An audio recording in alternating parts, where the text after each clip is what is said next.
All right, I recently posted a video saying I was going to lose 8 pounds in 4 weeks. Let's see if I was able to. All right, the first thing I had to do was weigh in, and I was 188.2 pounds at the start on January 8th. And as you'll see, if we go down, spoiler alert, I did, in fact, almost lose exactly 8 pounds, 7.8. So I was happy with that. And this is by February 7th. So I was able to get almost to the 8 pounds that I had predicted in just 4 weeks' time. Now, I wanted to take you through exactly how I did it. The first thing I did was determine the calorie goal that I needed to set in order to lose that much weight in that time frame. So the calorie goal I came up with was 1,800 calories per day, and I talk about why and how I came up with that number in the previous video, which I'll link to in the description. What I want to talk about in this video is the methodology that I use both for myself and my clients in order to lose the weight and also to be able to predict how much you're going to lose and to do it in a way that's going to be maintainable for you long term. So let's go over to MyFitnessPal, which is what I use to track my calories each day. Now that's the first part of the method, is tracking your calories. At the end of the day, in order to lose weight, you have to be in a calorie deficit. And depending on how big that deficit is going to determine how much weight you'll lose over time. And so there's all sorts of different ideas about how to go about this. You could cut out sugar, you could go on a strict diet, you could cut out sweets, you could do all sorts of different things to get into a deficit. But at the end of the day, the deficit is what's determining the fact that you're going to lose the weight. So the way we like to do things is to actually figure out what the number of calories are that you can eat each day. And then it allows you to be a lot more flexible. You don't have to go on a specific diet. You don't have to cut things out. Now, yes, granted, it's going to be healthier to cut back on some of those things and make sure that we're getting nutritionally valuable food. However, from a weight loss perspective, calories in versus calories out is what matters. And I'm going to prove that to you right now. So on day one, I tracked my calories and I ate all different sorts of stuff. I had a protein bar, protein drink. Looks like I had some coffee, a banana. This looks like a rice bowl with some peppers and beans and some cheese on top. And none of this was, thought out necessarily from the side of, oh, what specific foods do I need to eat in order to lose weight? I just knew I had to hit my calories. And what do you know? I did. Let's go to the next day. On January 9th, you'll notice I ate totally different meals. Nothing in here is basically the same. Maybe there's a couple things, but very, very different. And yet, hit the same amount of calories roughly, and ultimately that's going to result in weight loss. Skipping ahead, 1,823. I won't take you through all of them, but 1,795. You can see what's going on here. And just to get the point across, let's skip ahead to January 16th. On this day, for dinner, I knew we were going to Longhorns. Now, this does take some thoughtfulness and some planning on your end. If you know you're going to do something like this and eat out and, splurge a little, have a meal that's higher in calories, you do need to plan it out so that you can still hit your calories. So yes, one option would be just don't eat out. And yeah, that might make it easier to stay in a calorie deficit. But it doesn't mean you can't eat out if you're actually tracking your calories. And so I was still able to go out and enjoy a dinner eating out, having a 12-ounce steak, French onion soup, a side salad, and I could splurge a little bit. And it doesn't matter from the side of losing weight as long as I hit the calories still. Now, I'm not saying you should just eat junk and eat pizza every single day. You're probably also not going to feel very full. This day, yes, I felt pretty good at dinner. That was a nice big meal. But you see what I had to do leading up to it. I basically skipped lunch. I had just one scoop of protein powder and water, and breakfast wasn't that large either. And so there is some give and take, and there was a sacrifice I had to make early on in the day in order to have that nice dinner. And so you do have to recognize the days where you eat like this, you're going to be a little hungrier at the end of the day. If you're having a bunch of empty calories that aren't very filling, you're going to feel less full. And so there is a consequence to that. Yes, you could still lose the weight, but there's a balance. And so getting foods that are going to fill you up and are nutrient dense is going to help because you're going to feel more full. Another quick tip with that is getting lots of protein in your diet. If you hit your protein, which I was aiming to get around 180 grams per day, and you might have noticed I didn't really get to that most of the days because this is pretty low calorie. In order to hit that high of a protein goal, that's really hard to do. You have to have really lean sources of protein.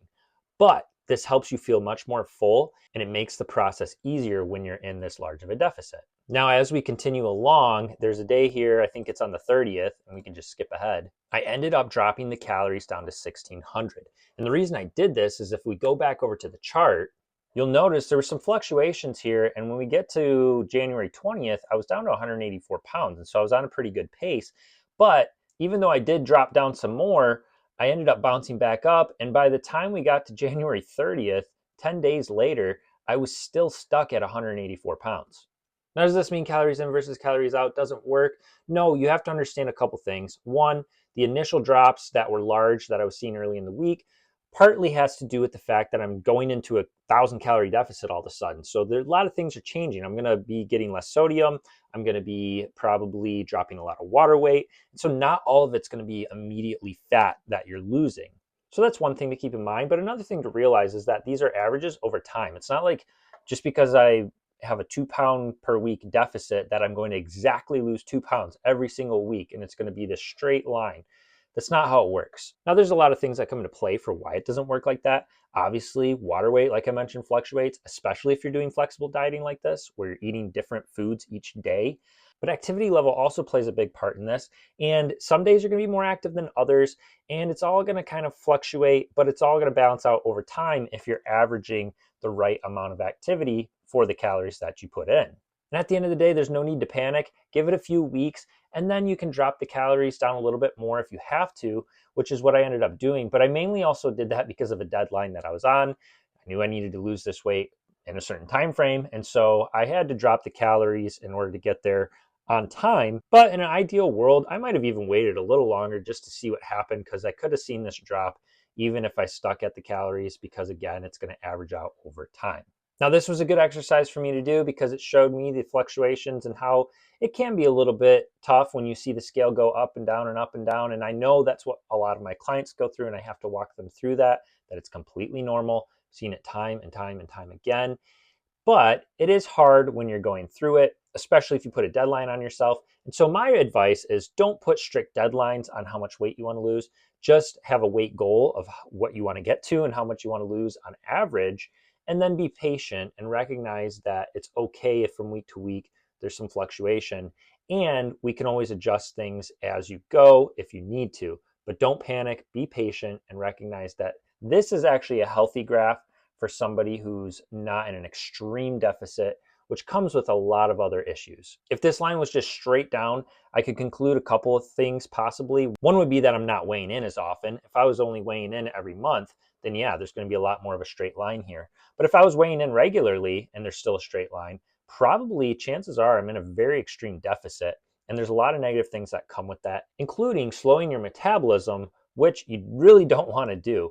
And a lot of times when you see graphs like that where there's a straight drop, then it goes straight back up because people are usually on a strict diet and way too low of a calorie deficit. They lose a lot of weight fast, and then they put a lot of weight back on fast too when they go back to eating their normal way.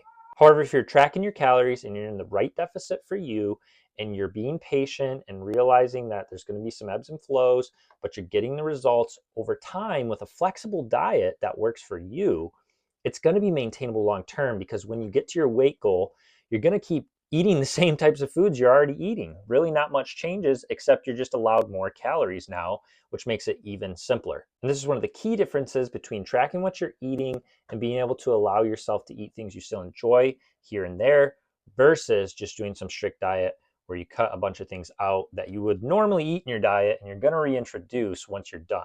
I know this video is a bit more technical and maybe boring, but hopefully also helpful.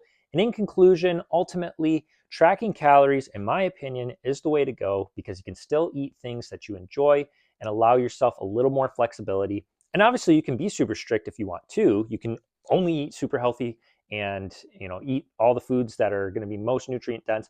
That's still an option. But if you're getting the right calories for your body and what you're trying to accomplish, you're going to be able to know exactly what results you're going to get as well, and then also maintain the results long term. Now, if you want more help on how to do all this yourself, you can go watch that last video, like I mentioned, where I explain it more in depth, or you can go to casebycasetraining.com. I'll link to that below as well, to learn how I can help you and create a customized plan just for you, taking all the guesswork out of it. Well, that's it for this video. I'll see you in the next one.